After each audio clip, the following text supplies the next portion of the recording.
Welcome to the Brave Women at Work podcast. This is your host, Jen Pastikas. I'm so glad you're here. With the Brave Women at Work podcast, you'll get the resources and tips along with real-world stories and humor to empower and inspire you to take bolder and braver actions in your career and life. Welcome to the Brave Women at Work podcast. This is your host, Jen Pastikas. I'm so glad you're here. Well, hey everyone, how are you doing out there this week? So let's have a little fun, shall we? Let's play.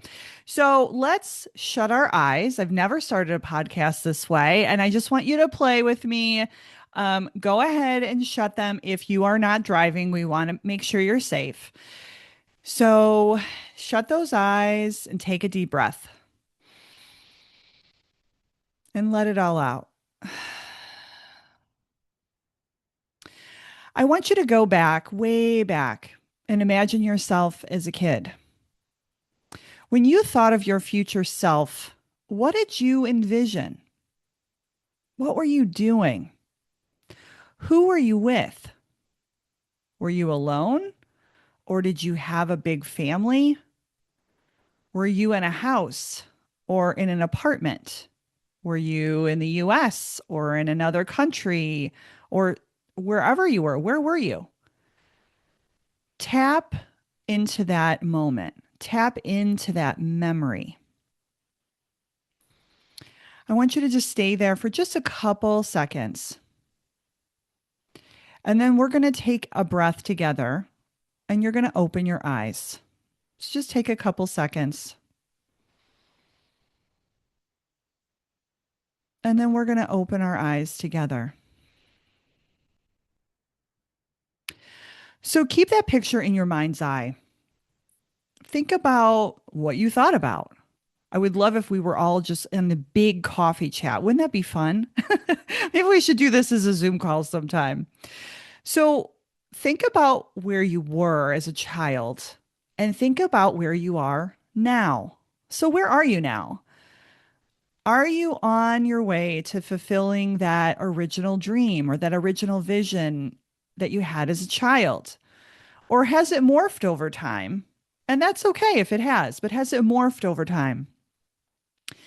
The bigger question is, have you settled instead of taking the big swings? I'm a big sports nut. So think of yourself up at bat. You're, swinging that bat. Have you taken the big swings to get to what you would consider your top life or career? Think about that. So when I was a kid, my mom said that I came home with a drawing of my future self. And this is crazy, but my future self was in a business suit coming down from a spiral staircase with a briefcase. And guess what? I was entirely by myself. Sad but true, that was the drawing that I had.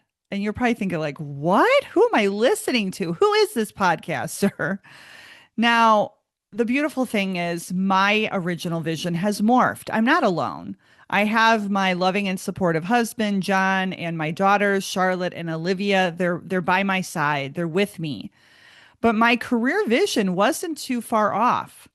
I reached the C-suite. I did all of the things, good, bad, and the ugly, as we talk about on Brave Women at Work, but I wasn't too far off. So where is all this coming from? So today I had the privilege of speaking with Tracy Newell on as a guest. And we chatted more about how women can make their way to the top, no matter what that level means to you. Her book is, focusing on board seats and CEOs, but it doesn't need to be that. It can be any level and any space, whatever it is to fulfill what you consider your top. I will say, listen in to be inspired and challenged to reach your next level. So here is more about Tracy. Tracy Newell is the former president of Informatica, where she also served as a member of the company's board of directors for 2 years prior to being asked to join the management team. Prior to joining that firm, Newell served as executive vice president of global field operations at Proofpoint. where she led sales through a 5-year period of hyper growth. Recognized as a top 100 sales leader by the Modern Sale, Newell led Proofpoint's go to market team to become a top 5 leader in the cybersecurity marketplace. Newell has also served as an executive vice president of global sales at Polycom and has held sales leadership positions at Juniper Networks, WebEx, and Cisco Systems. Newell currently serves in the nonprofit organization Impact 100 and is also a member of the board of advisors for the University of California, Santa Barbara's Economics Department. In addition to Druva, Newell serves on the board of directors of DataRobot, HighSpot, SailPoint, and Sumo Logic. So before we begin, if the Brave Women at Work podcast has helped you, inspired you, motivated you, challenged you personally or professionally, be sure to share that. That's quick. That's an alliteration right there, with a friend, family member, or colleague. And of course, your ratings and reviews of the show, they help it get in the hands of more beautiful people on this planet. So thank you so much for sharing the show, rating the show, leaving the good word on the show. I thank you. You're the reason I do this. So I really, really appreciate your support. Also, I wanted to share that if you have a future podcast topic that you would like me to cover, please do not be shy, right? After 250 shows, it's like, whoa, it's like you can get in ruts, or you can be like, okay, well, I've covered that topic. I want to expand the library. Send me a note at hello@bravewomenatwork.com. Also, if you have something that you want me to just answer from a coaching perspective, just like to the masses, let's say you have a business problem. Let's say you have a question for me. How cool would that be? I could actually cover it in a future, what I'll say is a Q&A episode.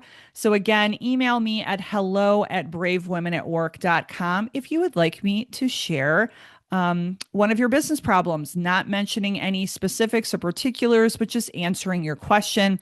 Or if you have a specific guest you would like me to have on, or a particular topic. Also, before we begin, if you haven't heard, I have an affirmation deck called the Brave Women at Work Affirmation Deck for the holidays. It is a 54 card deck. It is a beautiful compilation collection of advice and wisdom from podcast guests, authors in the Brave Women at Work anthology series, and even community members. And who knows, like in the future, we may do additional decks. It was a beautiful labor of love. You can get a copy of the deck for $19.99 plus $10 in shipping, domestic US. If you are international and would like to buy the deck for you or someone that you love, just email me, like I mentioned, hello@bravewomenatwork.com, and then I will work with you on that. For our US friends, just go to the website and you can purchase it right there. I hope you enjoy them as much as I do. All right, let's welcome Tracy to the show. Well, hello, Tracy. Welcome to Brave Women at Work. How are you today? I am doing great, and thank you so much for having me. Of course. Yeah, I'm really excited. I saw the cover of your book, and if you're watching the video version, the YouTube version, it says "Hers for the Taking," and I'm like, yes, let's go take what is rightfully ours. So I'm so excited to chat with you today. So I kick off all the podcasts because I love women's stories. I love storytelling in general, and I'm starting to do more and more speaking, Tracy, because of it. But why don't you tell us a little bit more about you and how you've gotten to where you are? Well, great. Well, thank you. Yeah, my story is that I'm pretty ordinary. That's a big piece of why I wrote this book. I went to public schools. I was raised by two parents that were the first to go to college in their generation and in their families.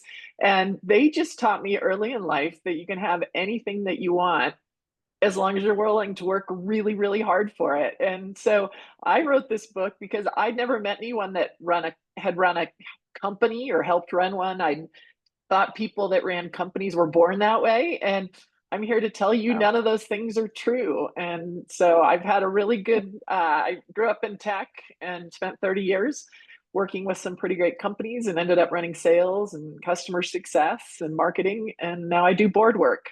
And I really want to encourage your followers and listeners to think about what they might like to do long term, because we can do so much more than we know. Yeah, I completely agree with that. So I shared this on the podcast, but it sounds like we were raised not exactly the same, but similar backgrounds. My parents were in education. My dad was a high school principal. My mom was a teacher for 37 years. They both had two jobs, Tracy.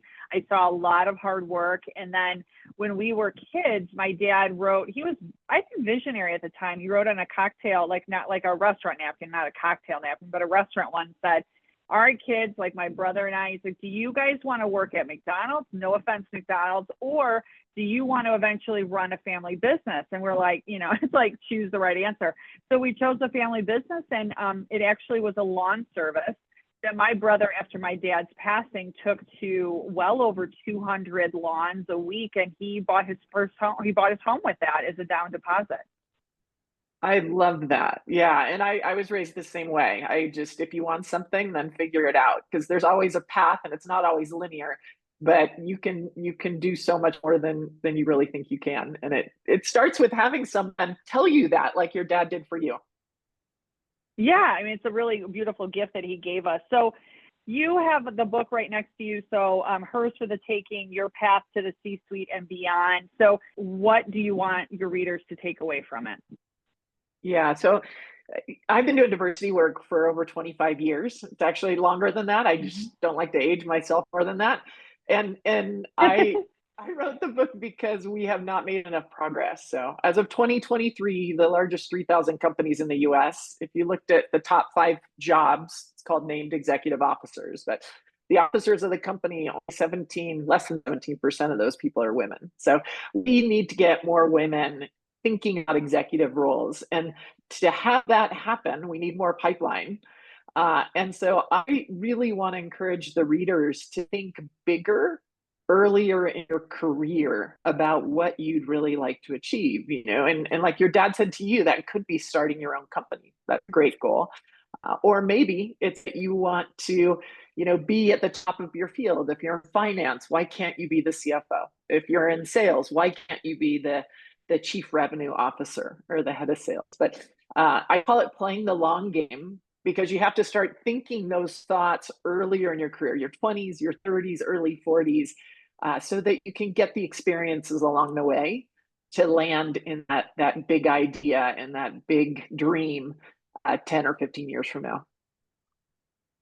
Okay, so start early. There's a good takeaway from there. Again, back to my naivety, most people at 5 years old don't say, I'm going to run a company someday. And it wasn't until my mid 30s where someone tapped me on the shoulder. I knew I wanted to change jobs, but I didn't know what it was. And, what was the right next step? And someone who was very senior, she said, do you want to run sales here someday? I was at a company called Cisco Systems. It was a Fortune 500, Oh, yeah. and I'm in my mid 30s. And I was flabbergasted. I said, well, no. She goes, well, why not? I said, well, I don't have the skills. And she said, give me another reason. I said, well, I have 2 kids under 6 years old. And she goes, okay, would you do it in 15 years when your kids are in high school and college and they don't need you as much? And that was a game-changing question for me. Like, here was this person saying, well, I think you could do it. Why don't you think so? And she was also calling out that life was a little messy for me at that time, and it is for many people in their 20s and 30s. And she was saying 15 years from now, you'll be in a different situation. This is just a point in time that you're in.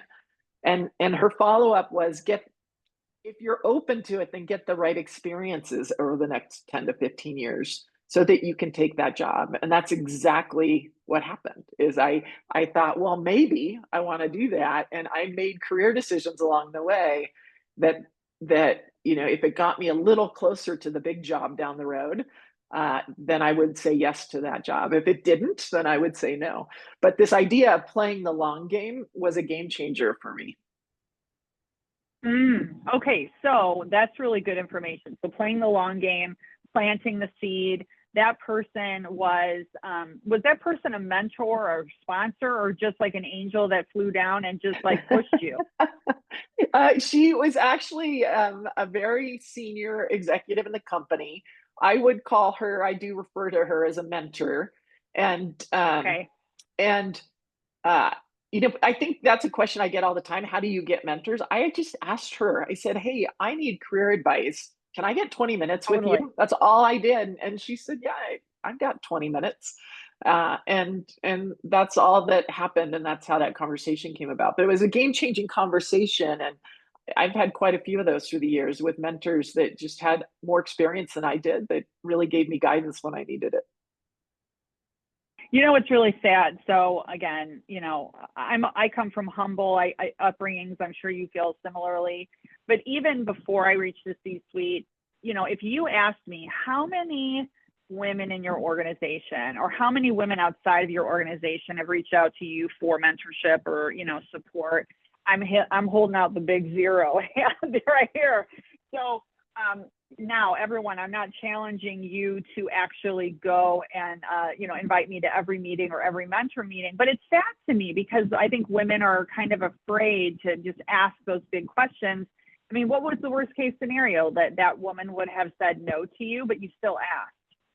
Exactly. And we need to ask. I would add that we need to ask not just women to be our mentors, we need to find male allies to be our mentors too. I agree.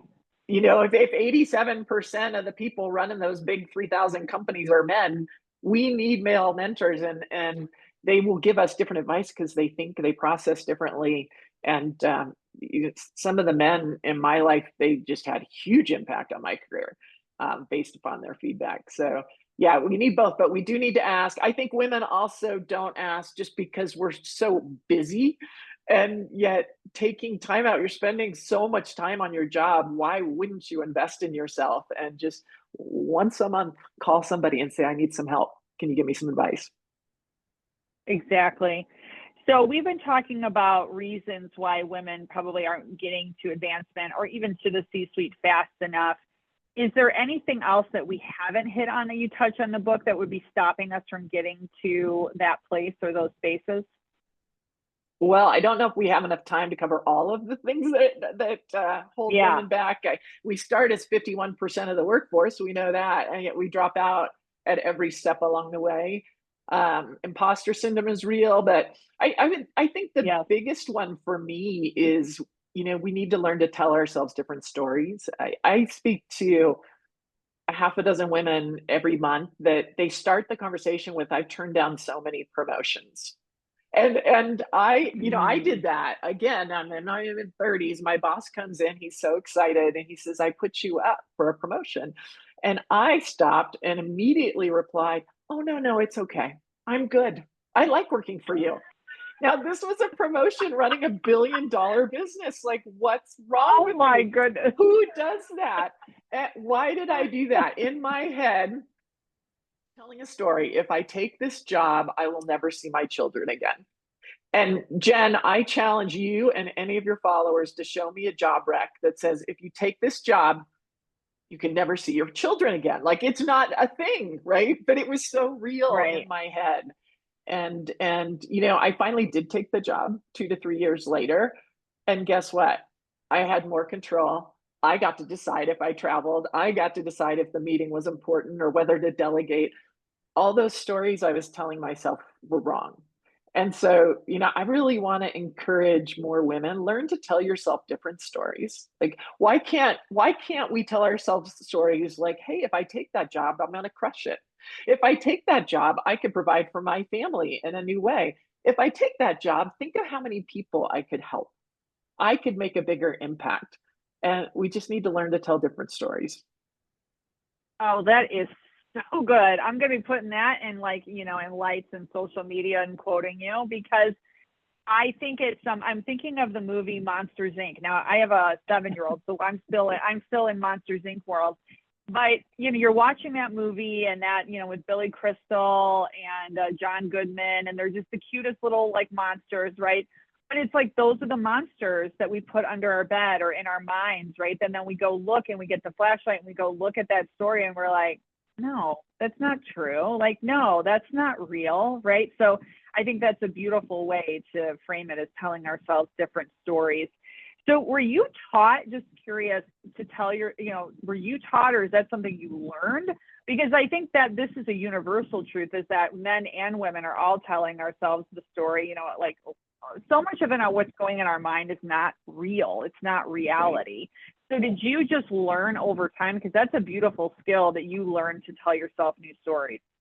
Yeah, I definitely learned it over time. I wasn't born that way. And so, I've got a microphone. I'm yelling as loudly as I can. Hey, folks, we don't have to tell ourselves those stories. It's so funny. I Oh, posted on LinkedIn, the old adage, it was in Lean In, about some HP exec, whether it was based on research is unclear, but he said, hey, if a man has 60% of the qualities, he'll yes. apply and say it's my job. And if a woman has 60%, she'll say, I need to go to work. I need to go train for this job. And I posted that and got, just thousands of impressions immediately. But I love one of our male allies posted, ladies, if you have 60%, that is your job. Like, go get that job, and again, that's just storytelling, right? That's just confidence and believing in ourselves. So let's come back around because you mentioned one of the things I love to talk about, which is imposter syndrome and building confidence. Everyone's like, you like to talk about imposter syndrome? Yes, I do. I do because it's a human condition. It's not just women. It also, inflicts men as well. It's part of who we are as the human fabric. So how do you believe, well, first of all, I hope you don't believe that you can just like eradicate imposter syndrome because it shows up, right? And would love to hear your thoughts on it. But how have you managed it where you stop selling yourself short to actually see your power, right? Because it's amazing to see when I do my coaching with my clients and seeing the women kind of do this transition. It's amazing. It's like an awe to behold. So what are your thoughts on imposter syndrome and how have you managed it on your own? Yeah, so it's real. And to your point, everyone has it. I think everyone running a Mm-hmm. company at some point during their life and their year, they say, gosh, I hope people don't figure out I'm just doing the best I can. I mean, imposter syndrome is real. And it's just a fancy couple of words for fear. I mean, that's all it is. It's that inner voice that's telling us you're not good enough. Who are you to try to do that? And I don't think it holds us back. I know it holds us back, all of us as humans, but women, it holds us back more. There was a guy I was fascinated with when I was in my 20s. His name is Napoleon Hill. He was a reporter. He lived, Oh, So he was, 120 years ago, he wrote a book and he was hired by Andrew Carnegie, the richest man in the world, to go interview Henry Ford, Alexander Graham Bell, Rockefeller, all these people that changed the world. Thomas Edison, I can't even imagine. And the one thing that stuck with me that I'm paraphrasing was he said his goal was to write a book to teach everyone how to do what these amazing people that changed the world did. That was his mission. And what he came back with, one of his points was that most people get what they want in life, but they aim too small mm, and they sell themselves too short, And what do I mean by that? Well, I want a new car, so I get one. I need a new apartment, so I get one. I want a new job, so I get one. But they're not thinking long term and they're not giving themselves credit to reach their full potential, like what they're really capable of achieving. And so I think imposter syndrome is a big piece of that. It's if I say I want to run a company, well, what if I don't? And I always laugh when someone says that to me. I'm like, well, no one's going to hold a gun to your head. You can change your mind. But when you say to somebody, I want to be you someday, they will look at you differently. They will sponsor you when you're not in the room and they will give you opportunities. And so, how do you work through imposter syndrome? Recognize it's just fear. I love the saying a friend of mine uses, take your inside voice outside. So let's say oh, you say, I want to be a vice president in my company. And that voice starts piping up. Who are you? You can't. Oh my gosh, you're going to look so foolish. Take that inner voice of I want to do this, can I, to a mentor, a friend, a sibling, a boss's mm. boss, and say, hey, I want to be a VP. What's one thing I should work on to do that? Do you think I'm capable of doing that?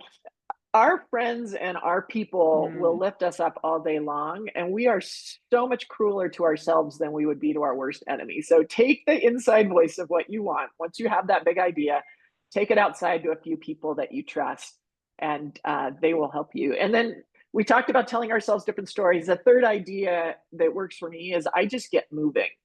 So when I get that Mm. inside voice going, I think I kind of want the VP job, I just start Mm-hmm. moving towards it. And when you start moving, imposter syndrome, that voice will get quiet because it'll recognize, if she's not listening to me again, I got to go find something else to make her worry about.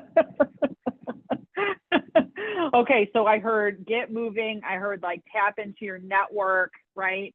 I think I heard like recognizing that it's part of the human condition. Like those are some things, but I like the idea of taking action because I too have found that if you're in a fear-based place, if you just start taking even like mini steps, like it doesn't have to be Baby this massive steps. step. It can't, it's almost like you're giving, like you can't have fear and action coexist. And yes, you can, but you're doing it afraid, and therefore it starts getting quieter and quieter. Have you found A that in your own life? 100%. That's a baby steps. It's not huge leaps, just little tiny actions once a day, a couple times a week will get you moving forward, which will instill confidence, and that voice will quiet down on whatever it is that you want. But I also say, when I say take the inside voice outside, like say it out loud to somebody, I want to do this. As soon Mm-hmm. as you start to write down a goal, I found papers that I wrote 20 years ago where I wrote down some big audacious goal at the time, and I look back and I go, oh my gosh, that happened. So when you write it down, when you tell someone, people will align, the universe will align to help you. Exactly. So we've been talking a lot about achieving our, our personal goals, our career goals. And of course, your beautiful cover has that board table, right? That ominous board table. Like I never thought I'd be sitting at a board table. I can tell that you're the Me same. Like we're either. like, yeah, we're just like, we just landed here, but we worked really hard to land here, right? So how can some of the strategies in your book help you with your personal side, right? Because some people might be like, hey, I don't want to be on the C-suite, but I want to get to VP level. I think that everything, number one, in your book can translate, but how else can you use it on the personal side? Well, I like to think that we have calendars, not just for our professional life, but for our personal life too. I would say Yeah. first and foremost, I haven't seen too many people get promoted because they're really good at answering every email and they're really good at answering every Slack. So get clear on what your priorities are personally and professionally. Mm-hmm. Focus has always been something that has served me well. So, we all have 100 things that we need to get done. And, every time we delete 2 emails, 50 more come in. So what really True. matters? What really matters? Like, what are the top 3 things that you want to achieve this year? And then how do you back that into this quarter, this month, this week, and today? What one little thing can I do today that gets me towards that Mm-hmm. big goal? Well, the same thing applies personally. So, what's important to you? Is it going to a soccer game, or is it getting, Mm-hmm. having a quiet walk because you're just feeling so overwhelmed? Put those things on the calendar too. And I'm on a mission to get women to stop apologizing. I one other LinkedIn that got 300,000 impressions in a week. The title said, "The man says I have a hard stop at 5." And the woman says, "I'm so sorry. I have to pick up my kids. I'm a single mom and it's overwhelming and it got recurring earaches," or whatever it is. And do you see the difference? And a handful of men got really upset about that. They said, "Well, I'm a single dad. This is not a gender issue." And I said, "You're missing the point. You don't need to apologize for life." I was actually complimenting the person who says, "I have a hard stop at 5." Is the hard stop because you're going to the dentist? That's okay. The meeting's supposed to end. So, if just make sure your priorities, when you know what they are, maybe it's your family, maybe it's your health, maybe it's travel, maybe it's reading, whatever it is, fit yourself into your calendar so that you are balanced, because you cannot be your best self if you're out of breath all the time. So schedule what matters and Mm. never, ever, ever apologize for it. Oh, that's so good. So I have a real example. I did not apologize, but I will say I have seen male leaders, not named, right? Because I'm still in the corporate space, they'll say I have a hard stop at, and I know and they know, but we're not talking about it. They're going to a golf game after my A meeting. You know what hundred I mean? percent. 100%. Yeah, like I have a hard stop at 2:30. And I'm like, we all know you're going to end up on the golf course in the next like 45 minutes, right? But I'm not calling them out for that. And they're not apologizing for the fact that they're going to golf right after this meeting, right? It's just known, and we all get over it, and we know we have to stop at 2:30. So I think it's wonderful that you are making it one of your missions for women to stop, over explaining and over apologizing for why we have to, life. One of the guys replied in LinkedIn, again, I love our male allies. He replied, I don't even want to hear all of that. He's like, I don't need this long explanation. Just say you're not available. My best practice is if the meeting's supposed to end at 2:45, at 2:40, I'm saying, guys, we only have 5 minutes. I have a hard stop. What do we need to get through today? And then people respond. Easy.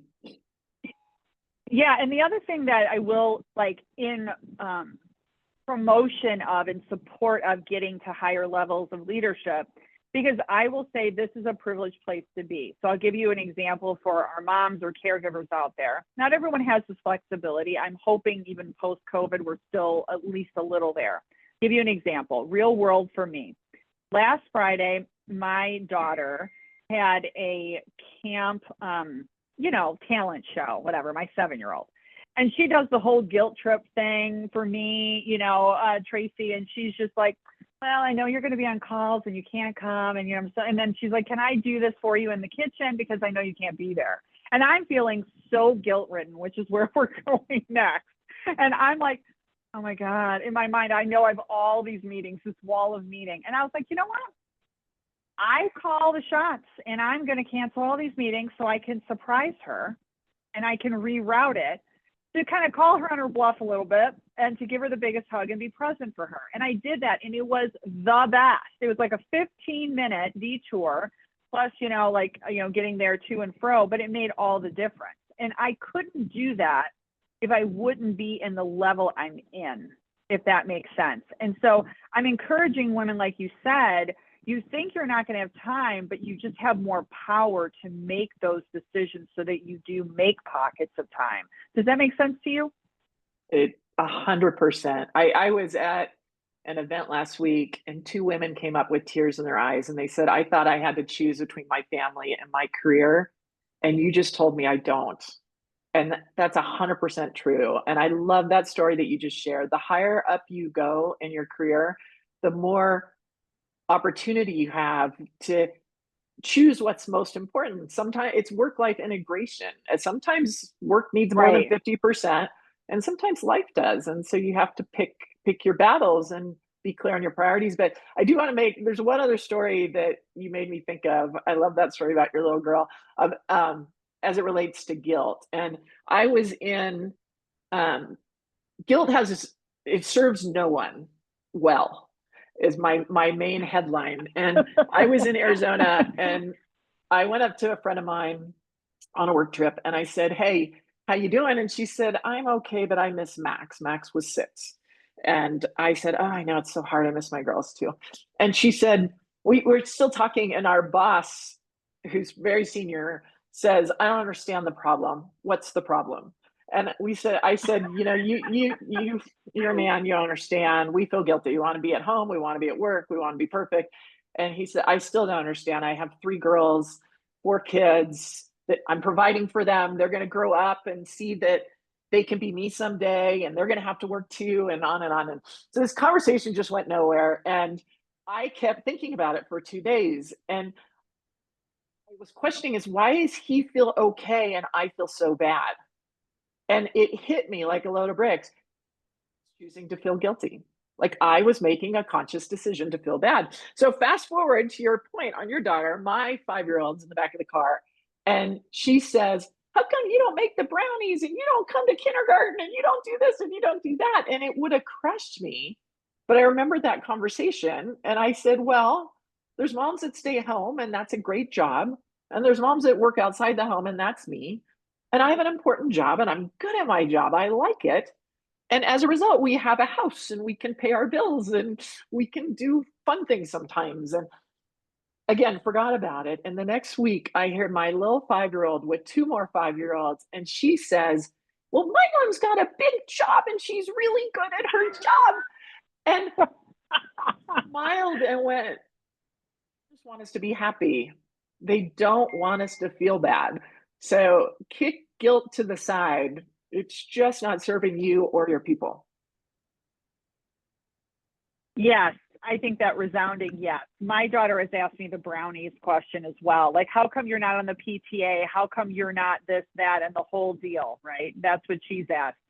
And I said, because I don't want to. That's basically what. And I think it's the equivalent of the meeting going back full circle, like where I don't have to explain why I have a hard stop. I'm getting to a point where I used to feel so bad, and now I'm like, because I don't want to serve on the PTA, and because I don't want to be the brownie troop leader, and I don't want to make the class brownie, but I sure am like awesome at podcasting, and I sure am like, you know, a really So good good. business executive. You know what I mean? And so I think that it goes to, you don't need to explain yourself is the bottom line. Well, and someday your little girl is going to grow up and she's going to remember this and go, "I should be comfortable with my choices. I'm probably going to work someday too, and I need to be okay with that." And she's going to build that level of confidence inside of herself, but with everybody else that she knows. So that's a huge gift that you're giving to your girl. And I don't know. I just think it's really important. Be comfortable with our choices is a really important piece of advice. I have heard from so many women, it breaks my heart. How do I get my voice heard in the meeting? I work with all men and no one listens to me. And I, there's a story where I was in the meeting and I said something to the effect of the sky being blue. I don't remember what I was talking about. And a couple minutes, nobody Mm. responded. A couple minutes later, one of the, my peers, he said, "The sky is blue." And everyone said, "That's brilliant. You're so smart. Like, that's great. What a great idea." And folks will look at me and say, "How did you handle that?" And I said, "Well, I use humor a lot." And I literally said, "I'm pretty sure I just said that 5 minutes ago. Am I invisible? Like, what's going on right now?" And everybody laughed and said, "Yes, she did say that, didn't you?" Yeah. And so, just being confident enough to hold your own in the room, I think that's a great, great gift that you gave your daughter. And I want everyone to do that for their daughter. If you are someone, that's listening that you feel like my voice needs to be louder. We've all felt that way. When I joined my first board, I didn't, I presented to boards, but I'd never been on the board.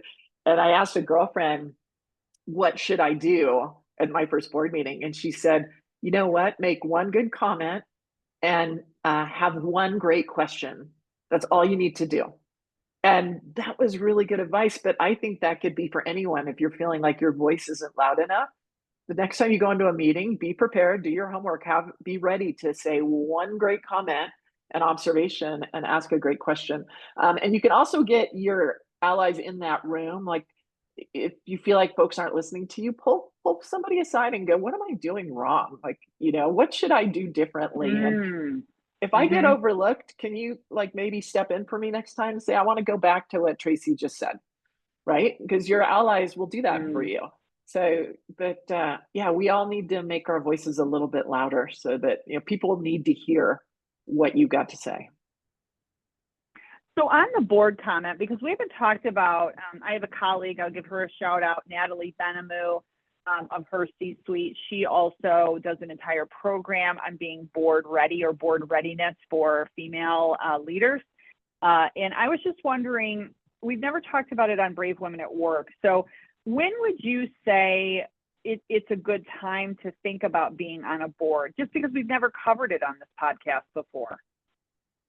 Yeah, so I get that question a lot. It's a mysterious, being on boards is mysterious to a lot of folks. So if Mm-hmm. you are Mm-hmm. curious as to whether you're going to like it, an easier way to get on a board is to do nonprofit work, because nonprofit Okay. boards are quite large and they want people to engage to help that charity to be successful.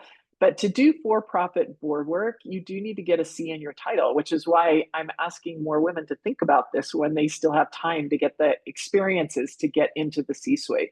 So if you think about a CEO who's hiring a board member, he is looking for, CEOs, CFOs, CROs, CMOs, people that have run functionally an organization so that they can bring that wisdom and experience to the company that is bringing you on as the board member. So, you really need to get that C in your title. And then when you have that C-suite job, you need to prove that you are really good at your job. Back to working hard, you need to prove that you can drive. When I say, I'm talking to a prospective board or recruiter, I would say I'm really good at driving hypergrowth in companies. I specialize in revenue and accelerating revenue. And then I can give multiple examples of how I do that. And so for a company that's trying to work on their go-to-market team, then, that would be a skill that they're looking for. So, you have to aim for one of the top jobs, and then you have to have your elevator pitch, if you would, as to what makes you exceptional in that top job. Okay. And then for those that are aiming for the C-suite, and let's say that they want to eventually run their business, or they want to, maybe they want to hit C-suite and they're like, you know what, I don't want to be in this forever. I want to do consulting. Is it just the attaining of the C-suite title, or is it you have to be like, I'm going to be like really blunt here. You have to rot in the C-suite title, like you have to be in it for years and years and years. Is there a certain duration you need to be in the C-suite to get into a board or to go on to do consulting or anything else? Or no, it's just like, nope, I need to hit it. I need to be in it for a year, and then I can do whatever I want to do. Is that kind of the brass ring amount of time, or is there amount of time you need to be there? Yeah, I think it varies based on the individual and the company that's looking to add a board member. But at least a couple of years to show that you were successful, and then you want to be able to explain the results that you got in that job. So, I always advise, whether it's for your next promotion or you're applying for boards, if you've got the right experiences, what is your 2 to 3 minute elevator pitch as to what are your superpowers? Hi, I specialize in sales. I'm really good at these 3 things. This is my playbook that helps me to differentiate from everybody else. And as a result, these are the results that I've been able to drive. But you need your short playbook, not reading through your whole resume, but just having real clarity on what your superpowers are and why that next person, that next hiring manager needs you and only you for the job. And then one other thing, so that's helpful. So the 2 to 3 minute like elevator, right, of why you, what's your superpowers, like plural. Do you also need a pitch deck for a board? Like when you get in front, do you have to do any presentations when you are applying or presenting yourself for a board, or does it depend? Not usually. I mean, for-profit boards, they usually hire a search firm. So you need to know who those exec recruiters are. They're not the same people that are calling you for a COO job or a CFO job. That it's a different group that only does board work. So you need to know who those people are. How do you find them? Well, if you have other friends that are doing board work, then they're getting calls from those people, so they can refer you. Or you can call the recruiter that and say, who does board work for you? Can you introduce me? But normally, those recruiters will put 2 to 3 people. It's a pretty small search that goes into board work. And then it's more of a conversation around, again, what your skills are that differentiate you, and understanding what that company needs and the problems they're trying to solve. If they bring on a board member, there's some problem that they're trying to fix. Maybe they need someone to cover audit committee, which means they need a CFO. So understanding what does that company really need? Why are they adding a new board member? And then being honest with yourself and with them. Can you help them solve those problems? Do you have the experiences to help them be successful? Okay, I will be stealing that shamelessly. So thank you for that. Thank you for that as I consider, board options in the future. One other thing I wanted to chat about as we're kind of winding down is legacy, career legacy. And I'm really big on that because, I want to groom others. I want to identify top talent. I want to, build good teams, because I surely don't want to leave a team in worse shape when I'm not here anymore. And I'm just wondering if you have any thoughts or comments on that, because I have seen men and women alike, right? They leave a role and then like everything just crumbles apart underneath them, or they held all the work like, you know, under themselves, like either as, not typically in C-suite, but like VP level. They were the ones that were doing everything, and then it just implodes after they leave. So it's really important for me to be like, you know, I want that to be sustaining when I'm not there anymore, because I've learned as a leader, it's not about me or my ego. It's about the team and the team's performance, right? And like leaving that long-term imprint. So what are your thoughts on leaving a legacy? Well, I'm big on that too.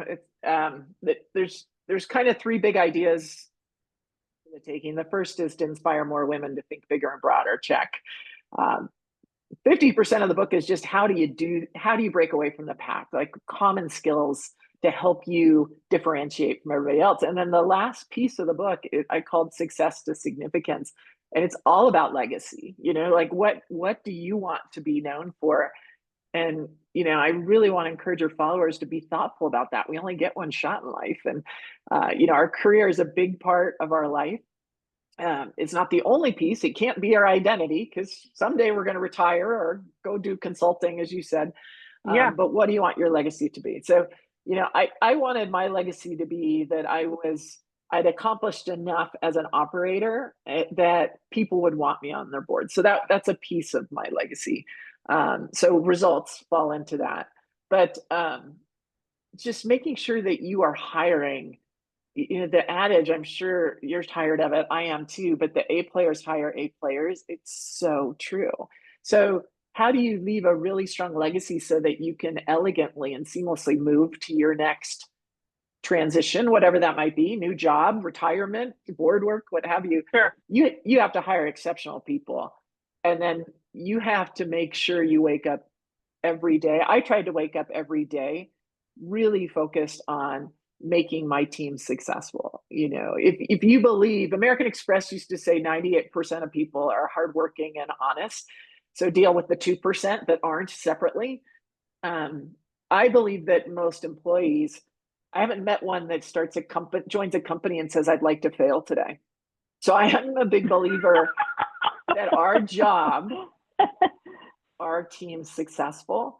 And when we do that, when we leave a company, you have a sustainable, you know, set of people and structures and processes that the company and should go on to thrive even when you're not there anymore, you know. And so to me, that's legacy, is how do you build something that is long-standing and can go on without you.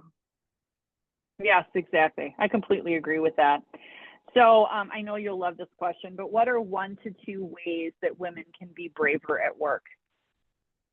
Well, so give yourself permission. You know, I talked about playing the long game. In your current role this year, I'd really like you to set your sights on what is your North Star.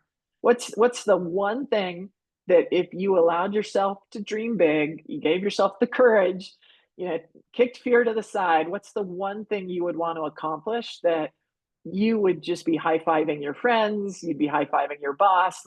You know, really think about setting a big goal for this year that you as an individual contributor or as a leader want to accomplish. So set a high North Star, because that's how you get promoted and that's how you get to the next role. And then make sure, we talked earlier about mentors, make sure you have one, you know, and if you don't have one, and most of the women I talk to and coach just like you, they often don't have one. You know, I'm going to do that tomorrow or the next day, you know, and we'll do it today. Find one person that's 1 or 2 levels above where you aspire to be, and reach out to them and say, can I get 20 to 30 minutes with you? I need some advice. And most people are going to Mm-hmm. say yes to that. But mentors changed my life when I was an operator, and they can change yours too. So ask for some help from men and women, both. Yes, I do. I think that's really wise. So I said, you know, because I work with women, but I think getting successful, you know, just men in general have a different perspective, and getting both perspectives is a wonderful thing. 100%. Yeah, I think I laughingly say men are from Mars and women are from Venus, literally. Like that was an old book back in the day. But they're both great planets, but we just think and process differently. And so, how can we learn those skills if we are not working with both men and women? I totally agree. Okay, so I'm going to repeat your book one more time and then want to make sure that we close with all of the contact information. So the book, again, is Hers for the Taking. Love it. Your Path to the C-Suite and Beyond. And you can find that wherever books are sold. Correct, Tracy? That's right. All right. And how can women connect with you and all of your body of work online? Well, for sure, follow me on LinkedIn. So it's Tracy Newell, Tracey. You got to get that E in there. But follow me on LinkedIn. Okay. We're having lots of fun. There's daily posts with all kinds of interesting topics like we've covered today. You can follow me on my website, which is tracy-newell.com. And I look forward to having you join the conversation. Well, Tracy, I had such a good time. I hope that we can stay connected because I know we're on the same team and really trying to help women. So thank you for the work you're doing and for being here today. You are awesome, Jen. So I thank you for all you're doing to lift up many. So it's a pleasure to be here, and thanks so much. Well, that's a wrap on my discussion with Tracy today. I hope you found our conversation both valuable and inspiring. Here are a few questions for you to consider until next time. What level in your career do you want to reach? It can be a senior contributor in your current role. It can be a manager, a director, VP, C-suite, or even CEO, maybe even a board member. How is imposter syndrome potentially sabotaging you on your path to where you want to go? And what action do you need to take today to get closer to your goal? Remember, you are the one that is ultimately responsible for your career and your life. I welcome you to take bold and brave action today to realize the professional and personal life that you want, and let's face it, that you deserve. As a reminder, please rate, review, and subscribe to the podcast in Apple Podcasts and Spotify. The show is also available on any other podcast platform you enjoy. Until next time, show up, reach your top, and be brave.